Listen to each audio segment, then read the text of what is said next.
Viewers, welcome back on Celebrity Lifestyle.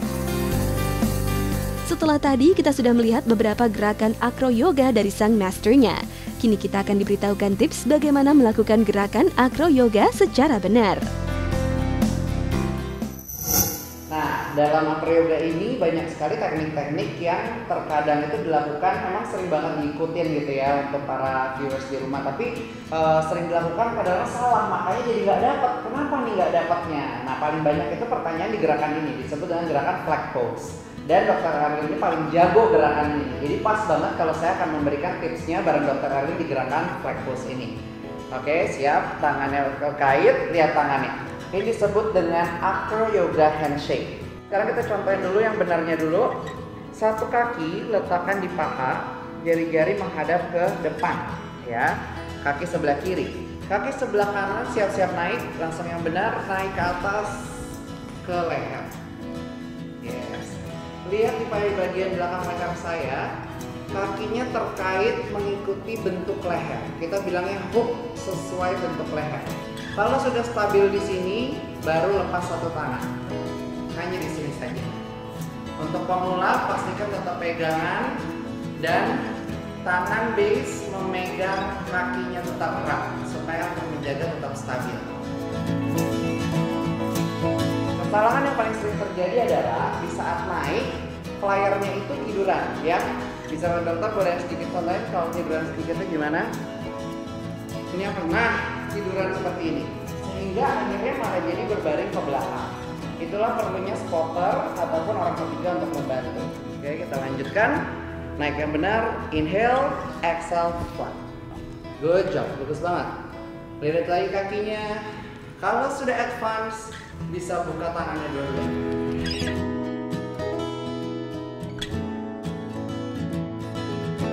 Dokter, apa yang dirasain kalau pas lagi gerakan itu?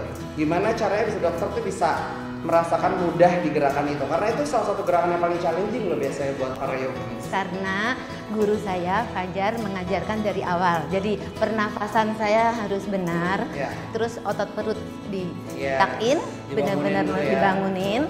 Terus waktu saya nginjek ke atas juga kita harus tidak boleh tiduran ya. Jadi harus seperti naik tangga gitu ya. Betul. Jadi waktu pas berdiri pastikan selalu tegak dan juga harus percaya.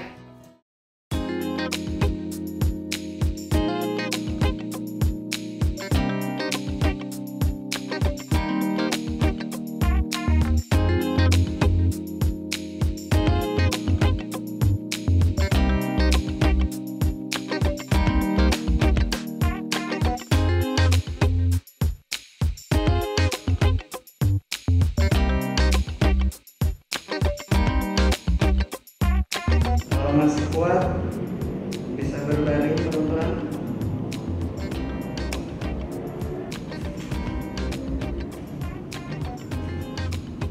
And slowly turun. Jadi acro yoga ini memang disebutnya itu penggabungan antara yoga, ada massage-nya, terapeutik, dan yang ketiga itu ada trust-nya, ada penggabungan kepercayaan. Sedangkan kalau yoga sendiri itu kita hanya yoga untuk diri kita di atas matras. Jadi berbagi energi dengan orang lain itu ada challenge-nya tersendiri, ada tantangannya tersendiri gitu. Dan di acro yoga ini karena kita berdua, jadi fun-nya itu lebih kerasa, adrenalinnya itu lebih terpacu, dan yang pastinya satu lagi estetiknya juga luar biasa. Jadi makanya kalau di Instagram biasa likes-nya dikit, kalau foto acro yoga bisa likes langsung ribuan karena memang estetiknya itu luar biasa, indah sekali untuk dilihat dengan hasil yang sangat bermanfaat juga. Manfaatnya nomor satu rasanya kita lebih percaya diri gitu ya. Karena gimana nggak percaya diri kalau kita itu yoga di biasa, tapi ini harus di atas orang lain gitu. Jadi kepercayaan lebih gitu ya, lebih berkembang setelah saya acro yoga. Kesehatan juga ya. Terus otot perut saya akan lebih kuat.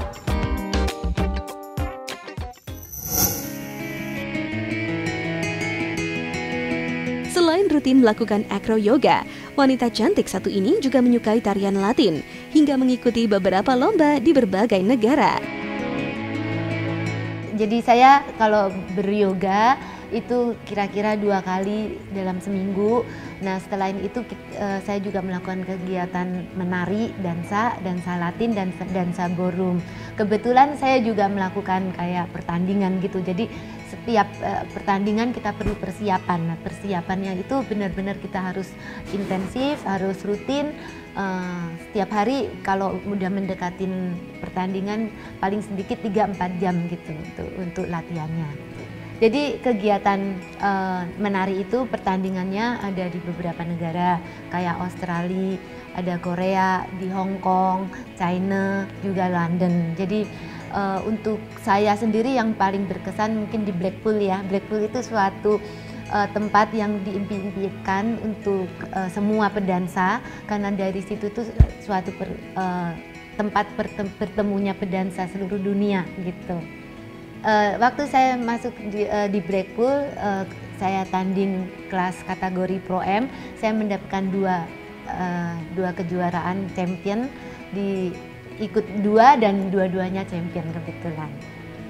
Jadi pertandingan itu buat saya bukan suatu yang harus mendapatkan piala, tapi pertandingan itu untuk saya adalah suatu menilai sampai seberapa sih kemampuan saya yang selama ini saya latih gitu, sampai setiap pertandingan improve-nya sampai seberapa. Dari situ tuh saya merasa ada kekurangannya, dan setiap pertandingan itu yang saya lihat itu bukan yang harus dapat pialanya, tapi apa sih sampai di mana keberhasilan saya selama ini, tapi kekurangannya apa. Nah kekurangannya itu akan saya perbaikin untuk the next competition gitu.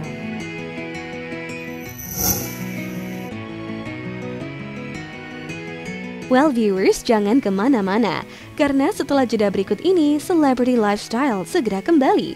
So, stay tuned.